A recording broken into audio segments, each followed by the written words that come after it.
Isa sa mga inaabangan tuwing mag-uulat sa bayan si Pangulong Ferdinand R. Marcos Jr. ay ang kanyang mga programa at polisiya. Pero alam niyo bang bago mabuo yan, kinakailangan din malaman ang boses at lagay ng taong bayan. Yan ang mahalagang tungkulin ng Philippine Statistics Authority. Kaugnay niyan, makakapanayam natin ng live si Undersecretary Claire Dennis Mapa, ang National Statistician at Civil Registrar General. Magandang hapon po sa inyo, Yusek, and welcome to Sentro Balita. Thank you very much. Magandang hapon sa ating lahat at magandang hapon sa mga tagapanood ng ating programa. Yusek, ito pong nakaraang linggo, nilunsad po ng pamahalaan ang 2024 Population Census at ang Community-Based Monitoring System. Ano po ba ito at gaano ito kahalaga sa pagbuo ng mga programa at mga polisiya po ng ating bansa? Yung ating, tama po kayo, no? Yung ating ahensya, yung Philippine Statistics Authority, ay nagsimula na ng ating data collection para sa 2024 Census of Population at Community-Based Monitoring System. In fact, nagsimula na yan kahapon, July 15, at ito ay tatakbo ng mga 2 buwan hanggang September 15. Napakahalaga po ng ating gagawin na data collection para sa Census of Population at Community-Based Monitoring System. Dalawa pong activities ito. Ang una, yung Census of Population for 2024. Ito po ay para ma-update yung ating population count. No? Siguro kung naalala ninyo, yung ating last Census of Population ay ginawa noong September 2020 at the height of the pandemic.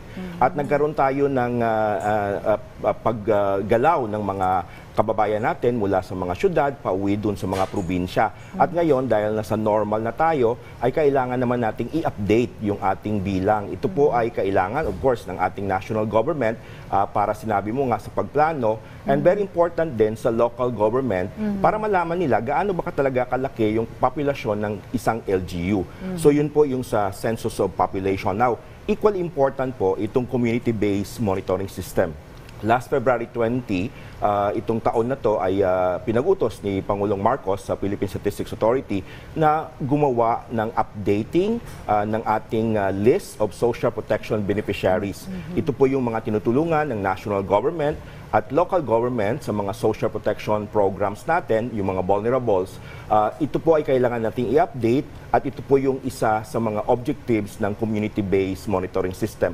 The last time na in-update natin yung listahan ay noong 2019, prior to the pandemic. At kailangan din naman natin ng bagong datos para malaman kung ano ba talaga yung current situation, particularly doon sa mga vulnerable sectors. Yes, we want to have an accurate number para wala pong naiiwan, ano ho? Tama at po yun. napapabayaan. Okay, so Yusek, ano po ang dapat tandaan dito sa ating mga kababayan kapag sasalang po sila sa survey? Ang una, ang aming pakiusap sa Philippine Statistics Authority ay kailangan ay maging tama yung mga sagot ng ating mga respondents. Of course, sabay-sabay po ito. Nagsimula kahapon, mga almost 80,000 data collectors nationwide po yung ating ginagamit, no, para sa data collection efforts natin. So kami po ay nakikiusap sa ating mga respondents, yung mga head of the families, na maging tama ang mga sagot nila sa ating mga tanong. Kung may mga katanungan o kung may mga tayo ay hindi maunawaan, ang ating mga data collectors, yung mga enumerators at team supervisors ay trained po sila para sumagot. At tungkol naman dito sa ating data privacy, kami po ay nagagaranti, ang Philippine Statistics Authority, na kami po ay sumusunod sa ating Data Privacy Act of 2012 at yung ating mga results ay nilalagay po natin as summary statistics lang, no? Hindi yung mga detalye. So kami po ay talaga nakikiusap para sa isang magandang 2024 Census of Population and Community-Based Monitoring System operation, yung kooperasyon po ng lahat. Okay, how will someone know na legit, no? Ito pong mga pupunta sa bahay nila, sila po ba ititimbre muna sa barangay officials para sabihin, meron kaming gagawing survey o ito nga po census dito sa lugar ninyo? Tama po yun, no? Yung aming mga data collectors, pati po yung ating mga team supervisors ay kailangan makipag-ugnayan sa ating mga barangay officials na tayo po ay may operations doon sa kanilang barangay. Sila po ay naka-uniforme, may mga IDs po tayo na pwede lang i-check.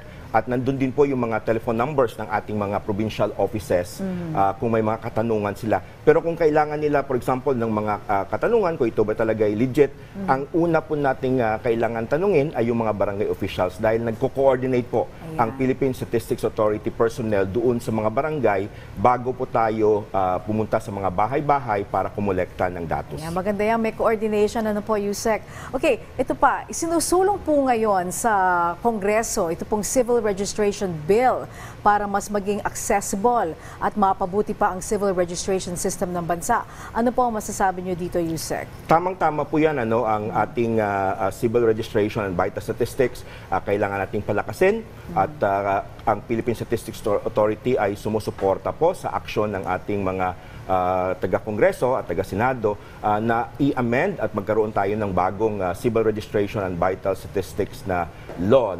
Kailangan po talaga nating i-strengthen yung ating civil registration. Siguro i-share ko lang sa inyo yung datos na nakuha natin at i-update ito sa 2024 Census of Population.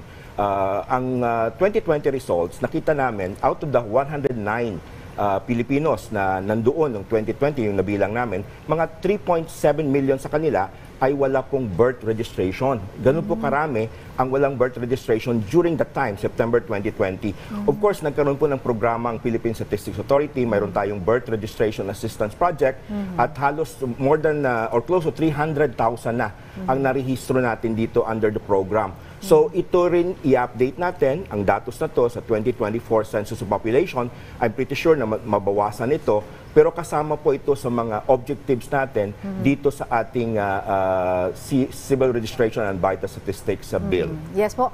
Naging mainit na usapin ito pong late birth registration. Apparently, parang meron pong mga gaps that need to be filled. Ano po? Ano sa tingin niyo?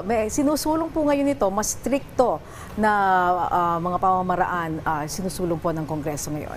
Sa ngayon, kasama po yon sa ating Civil Registration and Vital Statistics Bill na pinopropose. Pero yung Philippine Statistics Authority ay nag-strengthen din ng ating procedures para mas mag-guarantee yung integrity ng ating Civil Registration and Vital Statistics. Alam po ninyo, yung ating Civil Registration documents ay nagsisimula ito sa local government unit through the local civil registrar. At ito po ay nirerehistro ng Philippine Statistics Authority once it is submitted to us. So galing talaga ito sa local civil registrar. But of course, ang Philippine Statistics Authority being the custodian of these civil registry documents ay kailangan talagang i-strengthen. At pinapalakas namin, nagkakaroon tayo ng mga bagong memo circular para talagang ma-strengthen natin at matanggal yung mga problema dito sa late registration. So maganda rin yung objective ng late registration kasi sabi ko nga kanina, mga 3.7 million ang wala pang rehistro o hindi po wala pang birth certificate or birth registration. But of course, we need also to make sure na yung nire-register talaga natin ay mga Pilipino lamang. At ang Philippine Statistics Authority ay kaisa ng lahat na mag-guarantee yung integrity ng ating civil registry documents. Okay. Pag-usapan po natin, Yusek, itong po tungkol sa ID, ito pong PhilSys, May mga iba ho nag-apply, matagal na, pero ang tagal bago po dumating yung physical ID, but apparently meron na pong online version nito. Tama po yan. Una, kami po ay humihingi ng paumanhin doon sa mga nag-register na at hindi pa nakatanggap ng physical card nila. Pero nag-launch tayo, ito rin ay pinag-utos ng ating Pangulo, nag-launch tayo noong June 10 ng ating Digital National ID. Kasama natin dito yung Department of Information and Communication Technology. Ang National Digital ID ay ano rin po yan, parang national ID rin talaga dyan, isang form lang, at ito ay pwedeng magamit for proof of identity at magagamit din sa mga transaksyon sa government at private sector. In fact po, ang ating after the launch ay marami na tayong mga banks na nag-join sa atin para mag-pilot dito sa acceptability ng ating digital national ID. So, tatlo po yung ating products dito sa national ID natin. Mayroon tayo yung physical card. Ito po yung, of course, yung gusto talaga ng ating mga kababayan. Marami na rin po ang ating nabigyan. Pangalawa, mayroon tayong tinatawag na e-Phil ID. Ito po yung ating national ID on paper, printed on paper. Yun po ay tinatanggap din. At itong latest natin na product ay yung ating digital national ID. Opo. Ang aming plano sa Philippine Statistics Authority, ma-integrate lahat ito.